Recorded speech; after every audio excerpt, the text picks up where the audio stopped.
Hey, well, uh, Jan and Nicole, modern day Hayoka here. Today we're going to cover the first step in seeking one's true artistry, divine artistry. And of course, that is going to come with healing first. The first step is to eliminate any thought or notion of right and wrong, because in the eyes of heaven, all things are plain. So, in order to understand one's true artistry, you must first eliminate the programs or experiences of the world in this human experience that you're having that has wired your brain to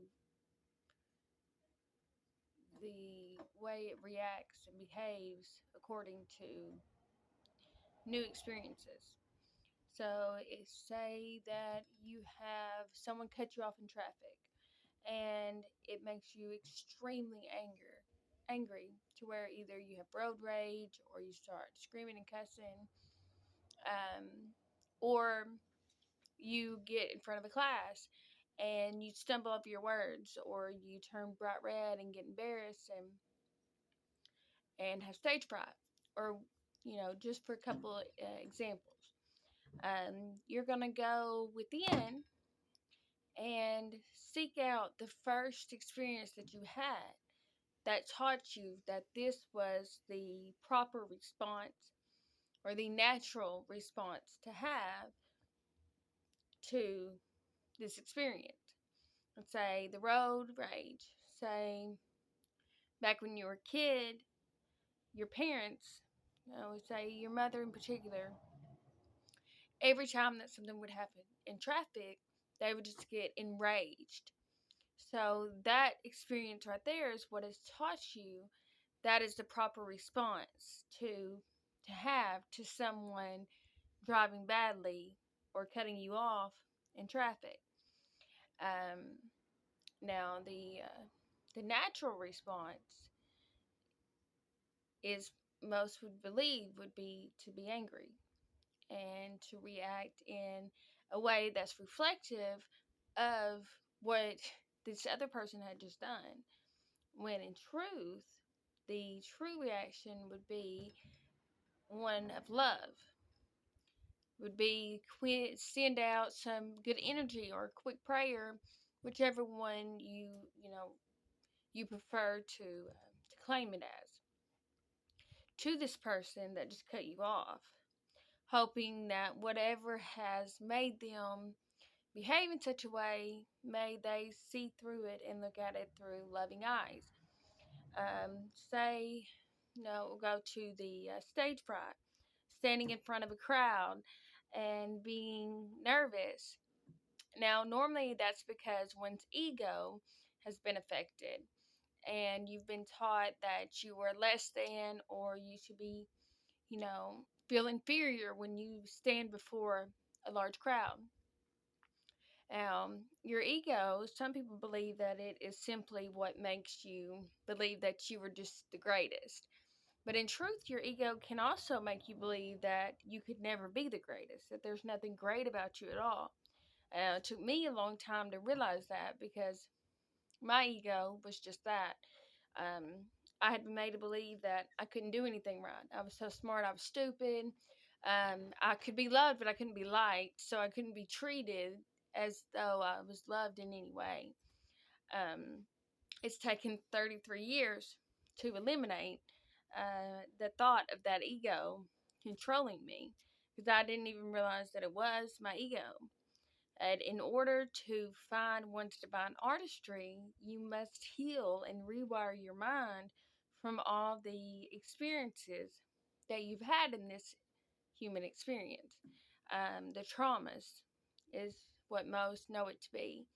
And from my perspective, it's like a knot within the wiring of your mind, and it takes time and patience and understanding of how to undo such knot to be able to heal that And if you do it from a non judgmental foundation to find out who and what you are, then it makes it possible to figure out how to undo that knot no matter how it's been tied. I know that's a metaphor for those that don't understand.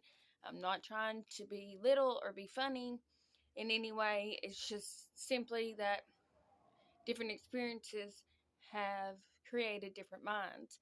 So there are some people who are not going to understand that I'm not speaking in a literal term, that I am speaking in a metaphorical sense. Uh, so,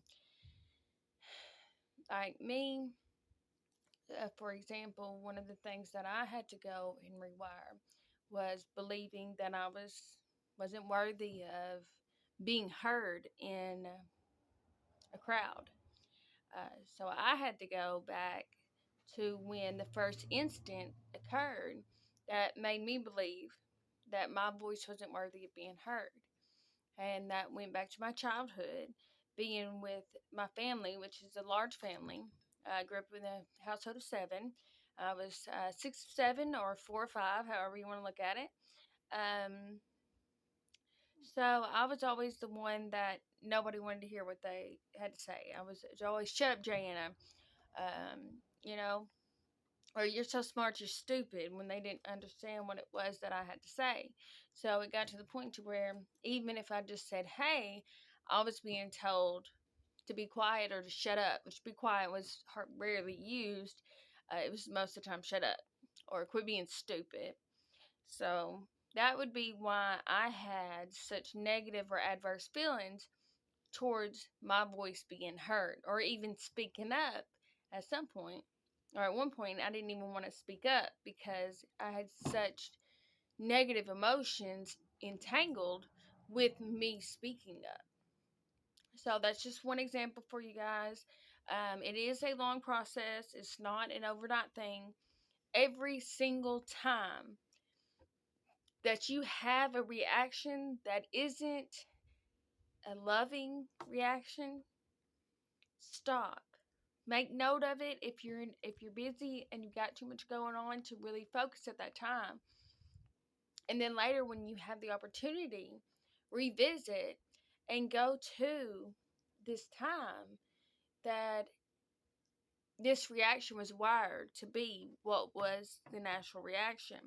And when you do that, make sure that you go to the person that was the one who inflicted this trauma or pain or not, however you want to put it, and try to understand where they came from.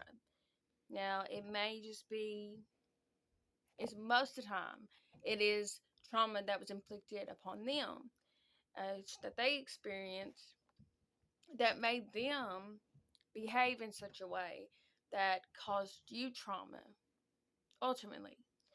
Um, that's why my last writing was about, an old pain becoming someone else's pain as well on a different day.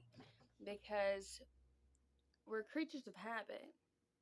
And when we're taught something, our mind is taught something, then it becomes what we know, and what we know becomes who we are. So that's why you have to eliminate everything that the mind, that the world, that man has taught you is acceptable or who you are or what you're supposed to be, and find out who you were actually created to be.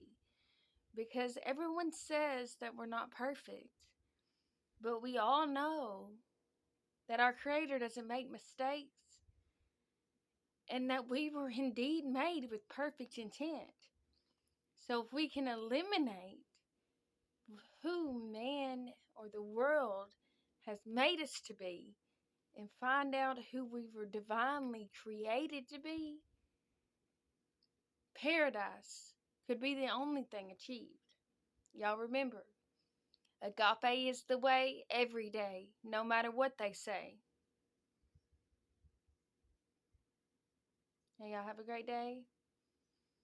And remember to love yourself first. But to love yourself, you must know yourself. And to know yourself, You must understand yourself to accept yourself, to have a knowing of one's divine artistry. Have a blessed day.